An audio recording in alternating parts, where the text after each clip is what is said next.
Bienvenido a un discipulado más de esta serie que comenzamos. Ya hoy nos toca la segunda parte, edad espiritual. Todos tenemos un desarrollo, un crecimiento en nuestra vida espiritual en Cristo. Algunos más lento que otros, pero es el motivo de este discipulado, el poder identificar en dónde estamos y cuáles son los beneficios de cada etapa espiritualmente hablando. Pero recuerda, mi anhelo es verte bendecido, prosperado en todo, así como lo dice la tercera de Juan, ¿verdad? En el verso 2, pero así como prospera tu alma y que tengas salud. Padre, te doy gracias porque tú nos guardas, tú nos bendices. Te ruego, Dios, acompaña a aquel que está escuchando esta enseñanza y que esté atravesando, Padre, cualquier angustia, aflicción, preocupación. Seas tú propicio, Padre, te lo ruego. En el nombre de Jesús, tu Hijo, te doy gracias. Amén, amén y amén. Aleluya. Bueno, entonces hoy continuamos. La semana pasada pues dimos una explicación muy amplia acerca de la importancia de crecer espiritualmente y por qué tenemos que reconocer dónde andamos. Y obviamente como en la naturaleza en nuestra humanidad, los niños son más vulnerables. Los niños pues están expuestos. Entonces la importancia es que nosotros debemos de adquirir esa madurez, ¿verdad? Bien, el verso con que abrimos la semana pasada dice de esta manera, ¿verdad? En Efesios capítulo 4, verso 13 dice así: hasta que todos lleguemos a la unidad de la fe y del conocimiento pleno del Hijo de Dios, a la condición de un hombre maduro. O sea, aquí el apóstol anima y dice que todos debemos de crecer hacia, una madurez a la medida de la estatura de la plenitud de Cristo. O sea que nuestro modelo es Jesucristo, para que ya no seamos niños, sacudidos por las olas y llevados de aquí para allá por todo viento de doctrina, por la astucia de los hombres, por las artimañas engañosas del error, ¿verdad? Entonces, por supuesto que la vulnerabilidad de un niño puede hacer lo que él escuche cualquier viento de doctrina, cualquier tipo de enseñanza, cualquier tipo de filosofías inclusive, y creer que son correctas. Pero esto es parte de lo que hemos estado desarrollando, que la intención es que aquel que logra encontrar esa madurez, no solo encuentra una dirección, sino que también encuentra un propósito. Y nosotros nacimos con propósito. El ejemplo clásico que menciona la Escritura es la forma como Dios se lo mostró al profeta Jeremías, cuando él le dice: antes que te formase, en el vientre te conocí, y antes que nacieses, te santifiqué. Te di por profeta a las naciones. Y yo he oído personas que dicen: sí, pero es que esto era Jeremías, porque de plano Jeremías tenía un destino muy espiritual. Pero ¿sabes qué he visto en la Escritura? Que todos los que aparecen en la Escritura, dice la Escritura que son modelos, son como ejemplo para nosotros. E inclusive dice 1 Corintios capítulo 10, que dice que el ejemplo de ellos debería de marcarse mejor en los últimos tiempos. Y yo creo que nosotros estamos viviendo esos tiempos. ¿Por qué fuimos formados? Bueno, como dice Efesios 2:10, porque somos hechura suya, creados. Oye, tú fuiste creado, yo fui creado en Cristo Jesús para hacer buenas obras, las cuales Dios preparó de antemano. ¿Cuándo Él preparó esto? Pues desde hace mucho tiempo, para que anduviéramos en ello antes que nacieras. Y el anhelo del Padre es que todos encuentren ese diseño del propósito por las que ellos nacieron. Que tú puedas decir, yo nací con un propósito.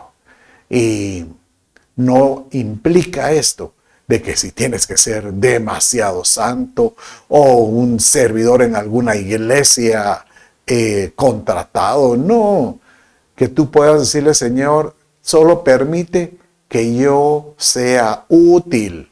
Diga conmigo, que yo pueda ser útil. Diga, yo quiero ser útil para Dios.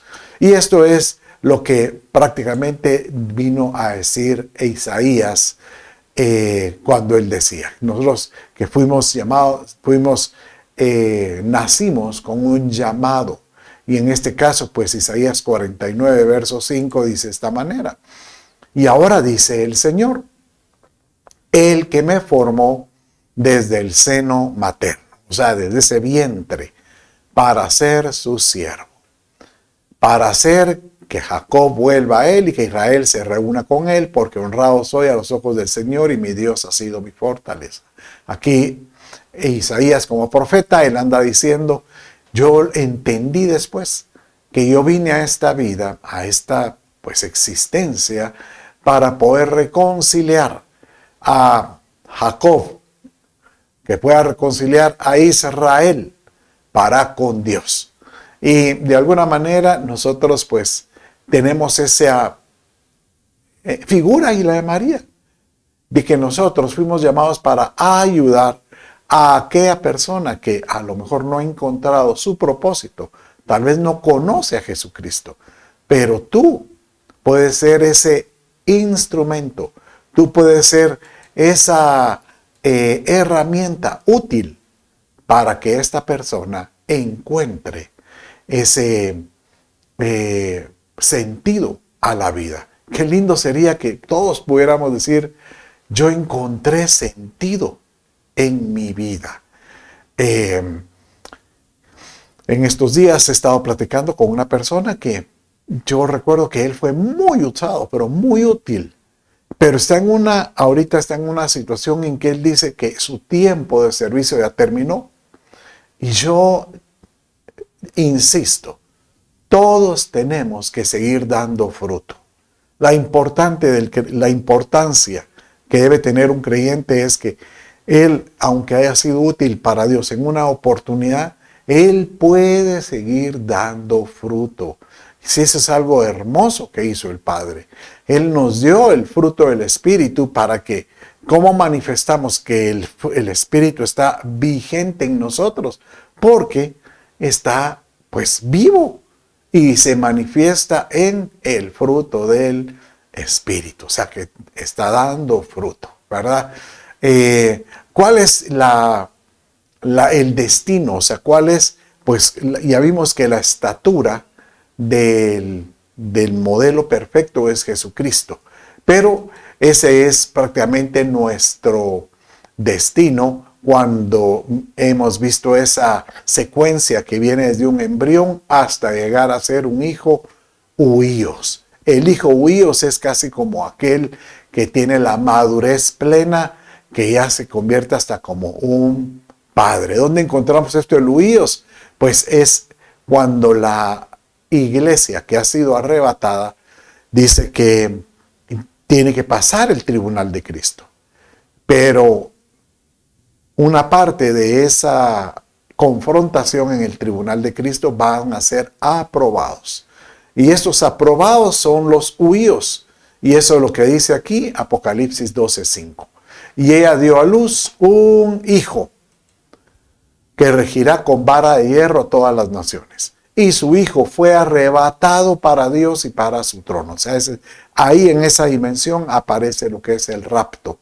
Ese es el arrebatamiento. Y la iglesia, o sea, la mujer que no dio la talla, regresa, dice, al desierto. Si usted lo lee en Apocalipsis 12, me parece que es el verso 20, dice que ella regresa al desierto, ¿verdad?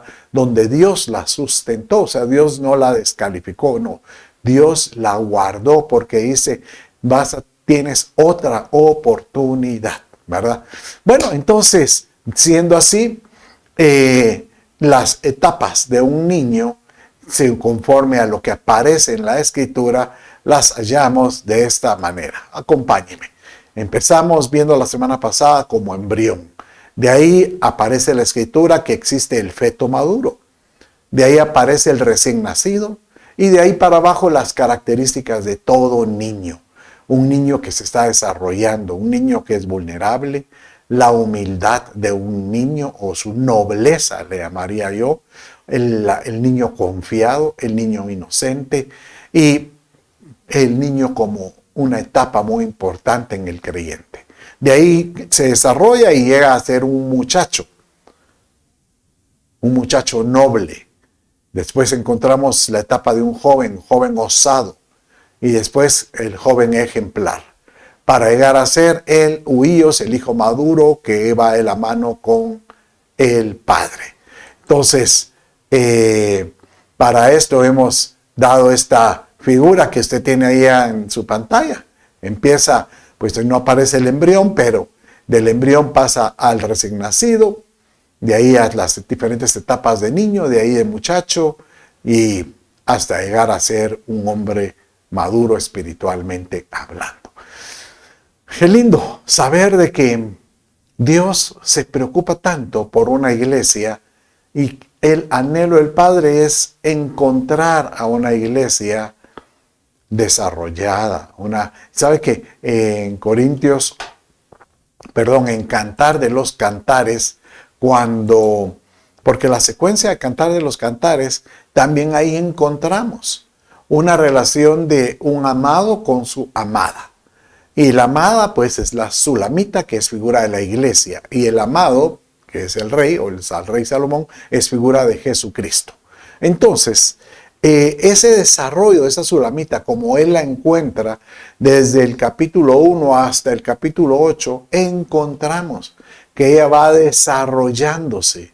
E inclusive no solo de un desarrollo hacia la lealtad, la fidelidad hacia su amado, el rey, sino encontramos que él habla de un desarrollo inclusive en la persona, habla de sus pechos, cómo se desarrollan, y de esa manera habla de una mujer que va madurando, desarrollándose, ¿verdad? Y al final, pues el último capítulo de Cantar de los Cantares habla que esta mujer, la Sulamita, la que se desarrolló, la que llegó a esa madurez, habla y le dice el amado, pues el rey le dice, pero atrae a tu hermana. O sea, aquí habla de alguien a quien no ha desarrollado. Ella no ha desarrollado. Atráela, no la sueltes. Esta hay que meterla también. Entonces, es como decirte aquella iglesia que no ha desarrollado. Bueno, entonces, siendo esta introducción, empecemos ahorita, pues la semana pasada hablamos sobre nosotros como embriones. Y en esa etapa del embrión encontramos cómo es que Dios ahí habla de que nosotros tenemos un propósito, que Él, siendo un embrión en la matriz, Él ya le da un propósito al individuo. Bueno, entonces hoy vamos a ver la primera etapa cuando se desarrolla ese embrión. Entonces en la matriz crece ese embrión y se le llama un feto. O sea, es un niño que tiene vida y que está desarrollándose, ¿verdad? Y ese feto, la Escritura le dice que cuando ya tiene una madurez, o sea, ya está a punto de nacer, se llama brefos, así es la palabra griego, brefos. Y hay varios ejemplos que hablan cuando habla de un brefos, un feto maduro. Por ejemplo, cuando Elizabeth, ella estaba esperando a Juan el Bautista. Y dice que llega el ángel y le dice, salve, oh. Y entonces cuando le hace el saludo, entonces realmente el ángel saludó a María, pero en este caso fue el saludo de María, o sea, María con la unción del Espíritu Santo llega con Elizabeth y con ese saludo que le da, mire lo que dice ahí. Y aconteció que cuando Elizabeth oyó el saludo de María, acuérdese que fue María, no el ángel fue con María. Aquí fue María con Elizabeth. La criatura saltó en su vientre. Y mire qué pasó con Elizabeth. Y Elizabeth fue llena del Espíritu Santo. Esta palabra que aparece ahí en su pantalla, criatura, es brefos. Eso es un feto maduro. Y ahí estaba lista ya para dar a luz, ¿verdad? Incluso aparece que también como que da la impresión, mire, póngase a pensar, da la impresión como que ese ser que tiene la mujer que se está desarrollando, ya en desarrollo, ¿verdad? Tiene entendimiento, como que pudiera sentir algo de Dios. Por eso es muy importante que yo me recuerdo cuando mis hijos estaban en el vientre de Viti, yo llegaba y le ponía mi mano y me ponía a orar y ungirlos. Y cuando oraban ellos, me decía, Viti, ¿lo sentís? Se está moviendo, como que brincaba. Pero ella me decía, ellos brincan cuando oyen tu voz. Imagínense, está dentro del vientre y logran oír. Un niño pues tiene entendimiento. Por eso uno entiende el sentir del padre con los abortos. Porque prácticamente en un aborto le estamos quitando la vida a algo que tenía un propósito, a un ser que tenía un destino de parte de Dios, ¿verdad? Donde usted se puede dar cuenta inclusive de que tienen entendimiento. Este sería el ejemplo del caso de Rebeca, la esposa de Jacob. Ella estaba por dar a luz gemelos. Y dice que en su vientre tenía a Esaú y a Jacob. Y dice que cuando estaban por nacer, o sea, antes que naciera, ella sentía que estaban dentro de su ser como que estuvieran, pero dice que estuvieran ahí como que si estuvieran peleando, dice. Así lo dice Génesis 25-22. Los bebés, dice, peleaban dentro de su vientre. Y Rebeca se preguntó, ay, ¿por qué me está pasando esto a mí? Y él decía, Señor, muéstralo. Y obviamente, él había un propósito con estos dos bebés. Dice que cuando nace la criatura, dice que cuando sale primero Esaú. Pero puede imaginarse que cuando sacan el piecito de Esaú, encuentran que la manita de Jacob estaba tomada, así como que se agarra aquí, estaba tomado del piecito de Esaú. Como quien dice, yo voy a ir primero, yo voy a arrebatar el primer lugar, yo voy a encontrar el propósito de Dios y yo debo ir primero. Y la historia menciona que definitivamente Jacob de alguna manera logró arrebatar nuevamente la primogenitura con aquel intercambio de un plato de lentejas, ¿verdad? Nosotros somos igual. Cuando estamos siendo impactados por la palabra de Dios, dice que la palabra en nosotros cae como una semilla. Y esa semilla empieza a dar un desarrollo, como que si fuera ese bebé que quiere salir a luz, quiere desarrollarse en nosotros. Y dice la Escritura que eso es como la vida de Cristo en nosotros. Que cuando somos germinados con la semilla de la palabra, Cristo tiene que ser desarrollado. Oye lo que te digo, Cristo tiene que ser desarrollado, así como lo dice Gálatas 4:19, dice: hijo mío, dice Pablo, a quienes de nuevo sufro dolores de parto, brefos, hasta que Cristo sea formado en vosotros, ¿verdad? Él sabía que algunos a quienes él le impartía la palabra y que caía esa semilla, ellos tenían que romper su destino, su propósito. Y créalo que alguien, el que va a oponerse a que suceda esto, es el enemigo de nuestras almas. Por supuesto que todo nuevo creyente que está recibiendo la palabra va a tener un conflicto. Conforme él camina en los caminos de Dios, el conflicto es que el enemigo de nuestras almas va a querer poner en su mente diciéndole: pero tú no mereces, tú no vas a cambiar. Si tú y le empiezas recordando todo el pasado.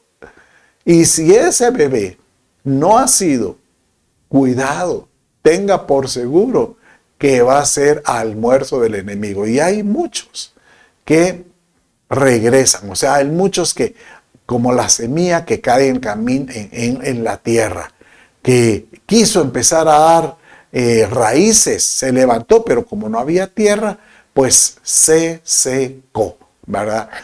Pero esto, cuando uno recibe ese desarrollo, esa palabra que te da vida en Cristo, y nacemos. Cuando se nace, pues prácticamente nacemos con el bautismo. En el bautismo, cuando uno desciende en las aguas y uno sale a la luz, es como que si uno le estuviera diciendo a los existentes: aquí está naciendo un bebé recién nacido. Aquí está naciendo ¿sabe cómo le llama la Escritura? Aquí está naciendo un artigineto. Así le llama. Un bebé que ha dejado la vida vieja. Un bebé que fue comprado por precio. Eso no quiere decir que en Cristo Jesús ya seamos totalmente nuevos. No somos nuevas criaturas. Pero el alma todavía trae varias conductas que tienen que ser aniquiladas. Esas conductas tienen que borrarse de nuestro ser, ¿verdad? Y la forma de poder nosotros empezar a desarrollar el cambio de esas conductas es por medio de la palabra.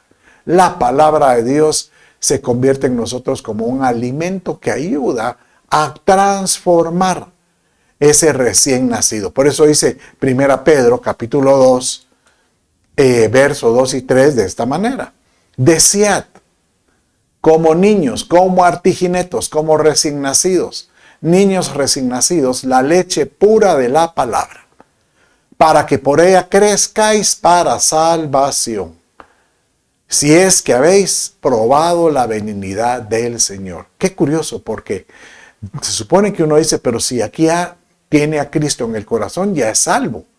Pero en esta etapa, cuando este desarrollo del recién nacido empieza a caminar y a desarrollarse hasta el nivel de un niño, es muy vulnerable.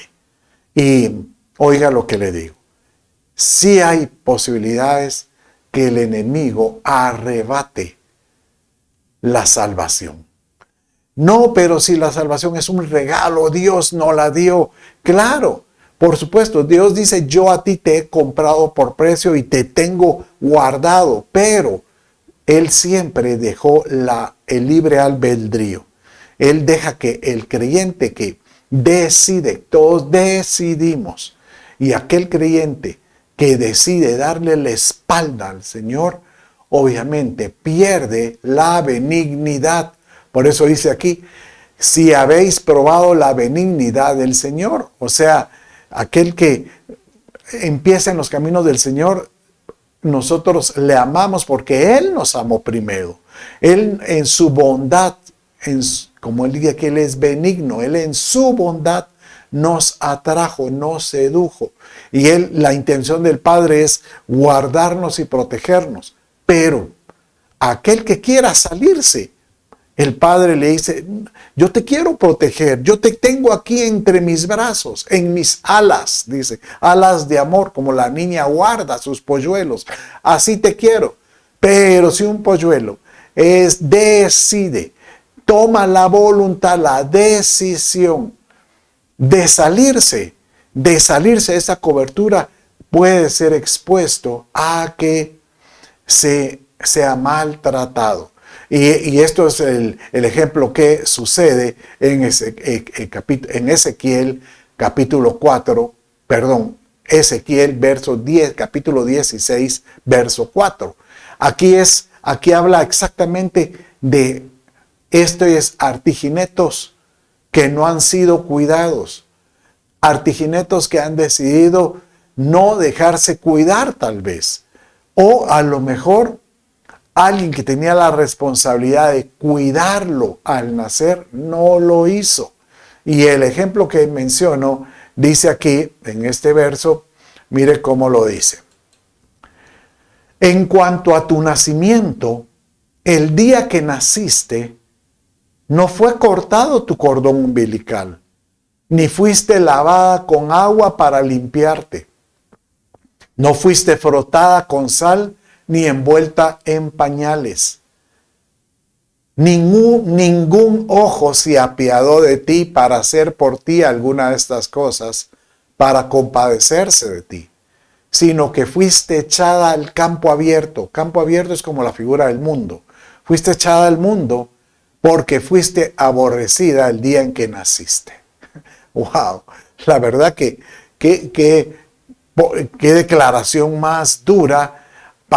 Aquí le está hablando el Señor a Israel, diciendo que hay parte de Israel que definitivamente rechazó el cuidado de Dios, rechazó el ser la manutención, el cuidado, el amor del Padre, como una madre cuida a sus hijos, ¿verdad? Y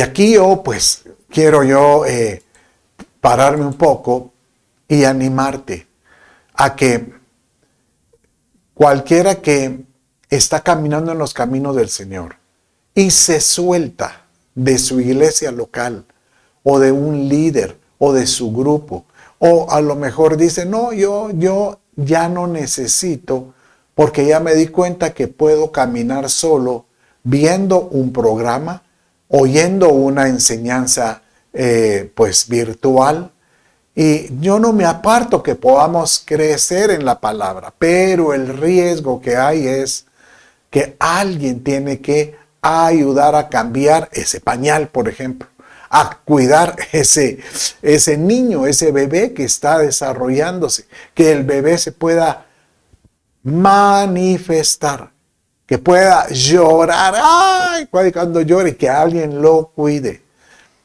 Eso es muy importante, porque toda criatura que ha sido cuidada en su nacimiento, él logra adquirir una identidad de un padre o una madre, sobre todo padres espirituales. Y la importancia, y por ejemplo aquí ya le estoy hablando, si tú fuiste un líder y tú tienes la oportunidad de cuidar a alguien, no lo sueltes, no lo sueltes. Hay versos en la Escritura que dice que Dios va a buscar a aquel que soltó a sus pequeños y les va a pedir cuentas, les va a decir qué pasó contigo, ¿verdad? Y aquí pues prácticamente lo que estamos enseñando es que esa etapa del recién nacido y en su crecimiento. Los niños son como pollitos, decimos a veces, hay que estarlos cuidando. Cuando salen, por ejemplo, hay mucho frío, tápese bien. ¿Por qué? Porque el niño con un chiflón frío, o sea, un viento frío de la noche, por ejemplo, puede enfermarse, ¿verdad? Un niño incluso dice que tiene que estar cuidado por un adulto. ¿Por qué? Porque el niño en su inocencia está caminando y él puede, pues, tropezarse y puede golpearse, ser bien duro. Es duro, duro, duro el que uno tenga la obligación de cuidar a un niño y que este niño se pierda. Yo creo que el corazón de Dios, mi padre, se ha de poner muy triste cuando alguno de los pequeños de él se pierden. Y él dice que él a estos que no cuidaron bien, dice que Dios los va les va a pedir cuentas, ¿verdad? Dice, bueno, leamos esta otra etapa. La palabra griega es pais. Pais significa un siempre niño pequeño, ¿verdad? Pero que tiene una condición de vulnerabilidad, ¿verdad? De vulnerabilidad. Por ejemplo, sucedió cuando hablaron de el tiempo de cuando Jesús era bebé, ¿verdad? Entonces llegaron los reyes magos, que se les llama, que vinieron del oriente, y ellos se acercaron a Herodes y le hablaron ellos de una vez pensaron en su llamémoslo concepto de creer en lo que habían visto en la escritura. Ellos pensaron seguramente si el niño que nace es el Mesías, es el rey, debe estar en el palacio, y fueron entonces con el rey al palacio, con Herodes, y le dijeron dónde está, y él le dijo, es que la profecía dice que va a nacer. Inclusive dice que la estrella se posicionó sobre Belén, dice. Y entonces el rey se quedó asombrado y él tuvo temor, porque dijo, aquí viene alguien que viene a quitarme el trono. Bueno, entonces dice, léalo ahora, si ya podemos leer el verso, dice entonces de esta manera. Entonces Herodes, al verse burlado por los magos, o sea, él pensando, los magos seguramente se dieron cuenta que el rey lo desconocía y se dieron cuenta que ellos lo que vinieron a hacer fue a alborotar el hormiguero. Entonces ellos vinieron y seguramente les dijeron, no, creo que tal vez, no sé qué excusa le dieron, nos equivocamos, o tal vez no es en Belén, ¿verdad? Porque dice que el rey, en otra versión dice que él empezó a inquirir con sus propios consejeros y ellos le afirmaron lo que ellos dijeron. Entonces él se dio cuenta que los magos, bueno, los reyes que le habían advertido, le dijeron después lo contrario, seguramente le trataron de corregir que no era. Entonces él se molesta y se enfureció en gran manera. Entonces, ¿qué hizo en su reacción de ira?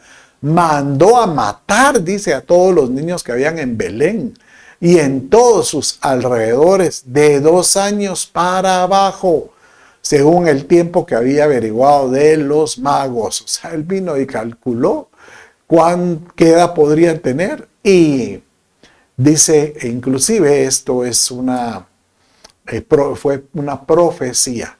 Uno de los profetas dice que las mujeres lamentaban la muerte de sus niños cuando iban a ser el Mesías, ¿verdad?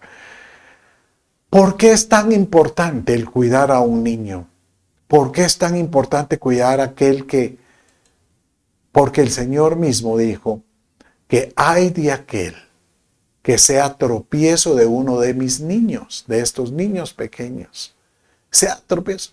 Mejor le fuera, si él es tropiezo, mejor le fuera atarse una piedra de moler.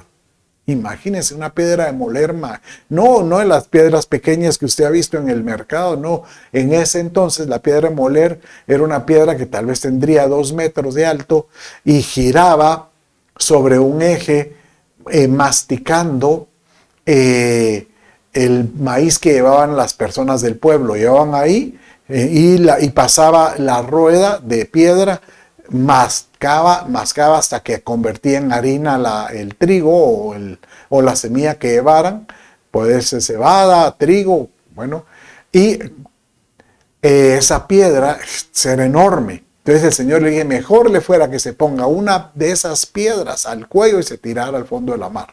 En otras palabras, yo a él lo voy a rechazar, no lo voy a tolerar.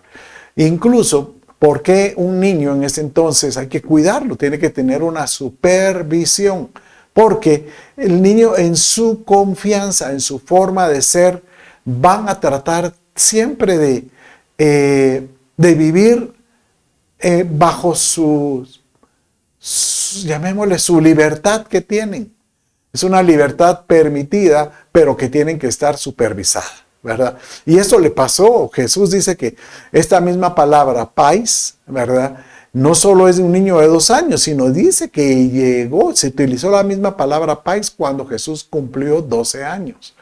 Dice que los padres fueron a presentar sus ofrendas anualmente como lo solían hacer a Jerusalén. Presentaron las ofrendas y cuando ya venían de regreso, se sorprenden que Jesús ya no está con ellos. Pero leámoslo con nosotros, como lo dice la Escritura. En Lucas capítulo 2, 42-43 dice de esta manera. Y cuando tuvo 12 años, Jesucristo, subieron a Jerusalén conforme a la costumbre de la fiesta. Al regresar ellos, acababa la fiesta, se quedó el niño Jesús.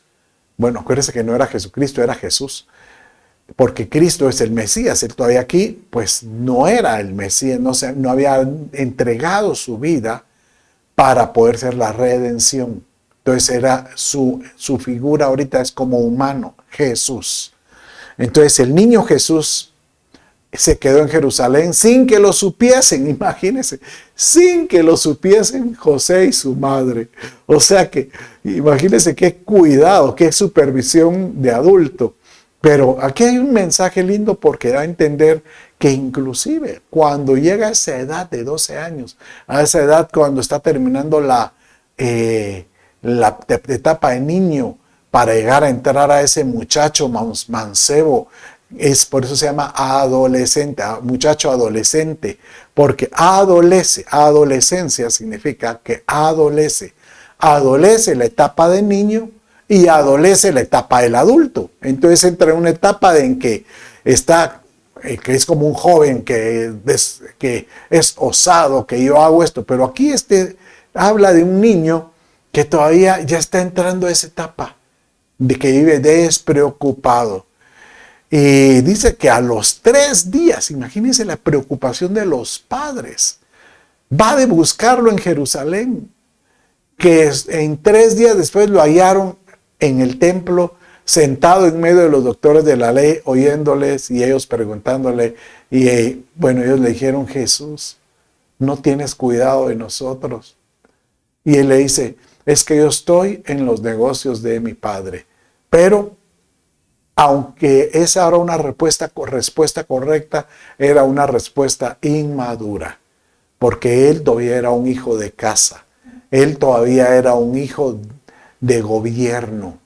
Acuérdate, este principio, así como lo es en lo humano, que los niños tienen que ser hijos de gobierno, hijos de casa. Igual, conforme un hijo espiritual se está desarrollando, tiene que ser un hijo de casa, de gobierno.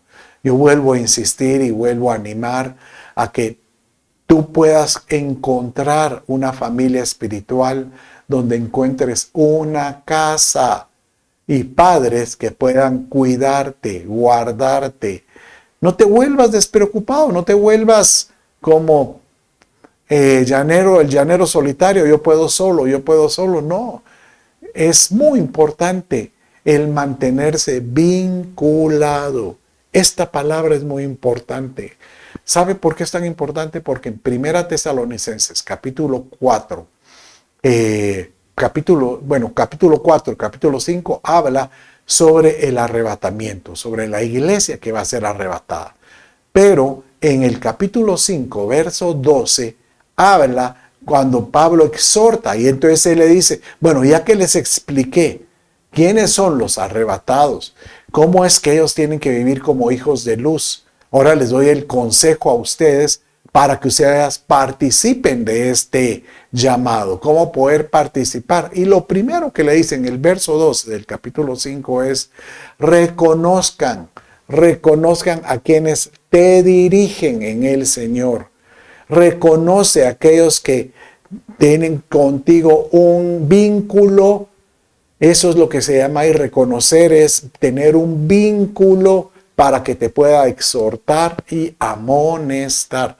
Tan importante en estos tiempos el estar vinculado, ¿verdad? Amonestado. Y usted, Pastor Chito, ¿a quién da cuentas? Bueno, ¿sabe qué hago? Tengo cada 2 meses una reunión con pastores. Y vienen aquí, por todo que ya en breve es la próxima, y vienen a casa varios pastores donde somos ministrados.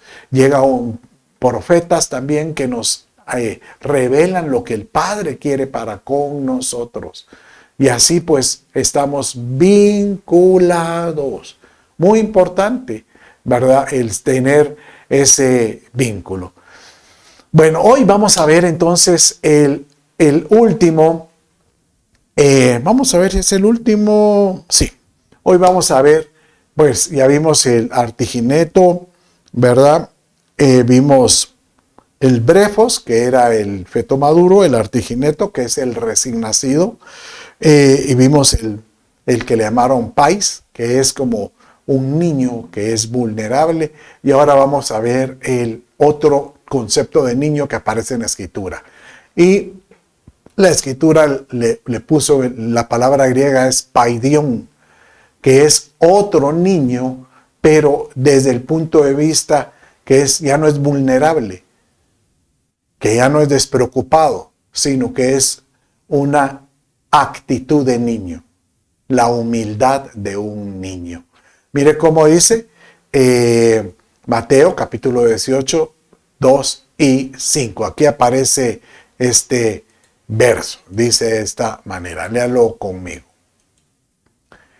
Y él, Jesús, llamando a un niño, lo puso en medio de ellos y dijo, en verdad os digo que si no os convertís y os hacéis como niños, no entraréis en el reino de los cielos. Y esta palabra que utiliza ahí como niños es paidion.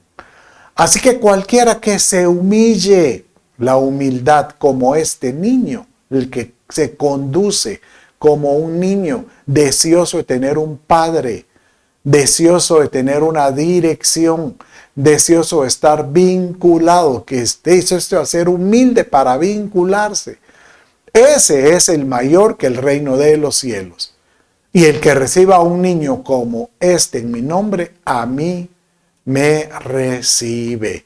Qué lindo, ¿verdad? Un paidión es aquel niño que reconoce que necesita cobertura, que necesita ser cubierto, protegido, que reconoce pues que como niño, aunque él es extrovertido, hay niños que son osados, que pueden, o berrinchudos, llamémosle, pero el niño sabe que necesita de su papá y de su mamá. Ese es el mismo ejemplo como el creyente, que el creyente encuentre siempre una casa espiritual, una casa donde se sienta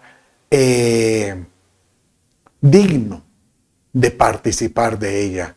Y esto es lo que la escritura le llama el niño que crece. Paidión sabe que el reino de Dios es su futuro, es su destino, es el lugar donde Él mora, porque tiene un Padre espiritual como tiene un Padre celestial. Por eso encontramos, hay padres terrenales, que es el Padre biológico. Está el Padre espiritual, que es el Padre que se vincula, que lo lleva.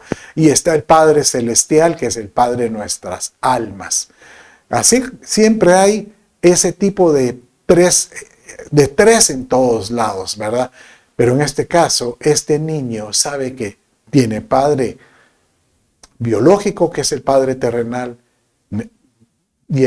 tiene un padre espiritual, pero también reconoce a un padre celestial.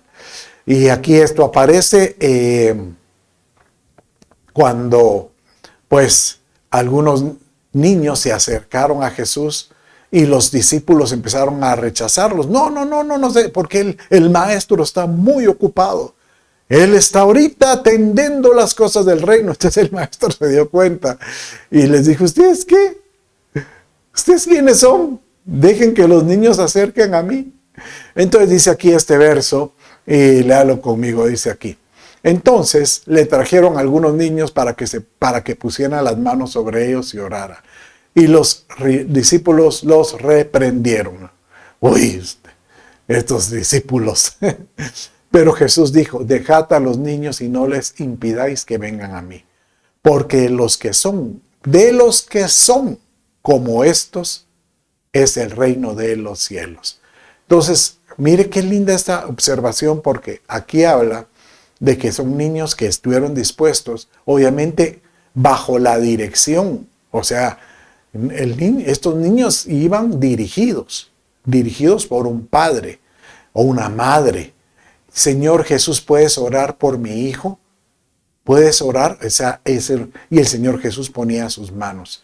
Y esa es la figura también llamémosle aquí, del paidión, como nosotros los creyentes, necesitamos la dirección de aquel que nos pueda llevar a la unción de Jesús, a la unción del Espíritu Santo, aquel Padre que nos pueda llevar al cuidado y a la protección de la casa del Señor, a la casa del Padre Celestial. Yo aquí mal haría menospreciando a aquellos que imponen, ¿no? Yo sí creo que un padre lo que tiene que hacer un padre espiritual, tiene que desarrollar en los hijos espirituales el carácter para que ellos se vinculen con el Señor, desde que los lleven a la dirección de que ellos se puedan vincular con el Padre, pero eso solo lo pueden hacer si ellos se vinculan con estos hijos espirituales, para que ellos puedan participar del reino. Aleluya. Bueno, entonces hoy vimos un brefos, que es el feto maduro, un artigineto, que es un recién nacido. Vimos un niño pais, que es un niño vulnerable, despreocupado. Y también vimos al niño que es paidión, que es el niño humilde, esa actitud como de niños. Déjenlos que se acerquen, porque solo con esa actitud podemos encontrar la presencia de Dios. Bueno, mis amados, con esto, pues finalizamos esta segunda etapa del discipulado. No te pierdas la tercera etapa, porque ahí vamos ya a empezar a ver algo más de niño, pero cómo es que llega a ser un joven, ¿verdad? Y para finalizar con el hijo huíos, que es el maduro. Ahí donde estás, quiero orar por ti, Padre, en el nombre de Jesús. Bendice a mi amado, a mi hermana que está, a mi amado, mi amada, hermanos en Cristo que están ahí, Señor. Bendícelos, háblales al corazón, pero sobre todo, Señor, seas tú por Dios en sus vidas, te lo pido. Guárdalos en todo. En el nombre de Jesús, tu Hijo, te doy gracias. Amén, amén y amén. Dios me los bendiga. Bendiciones.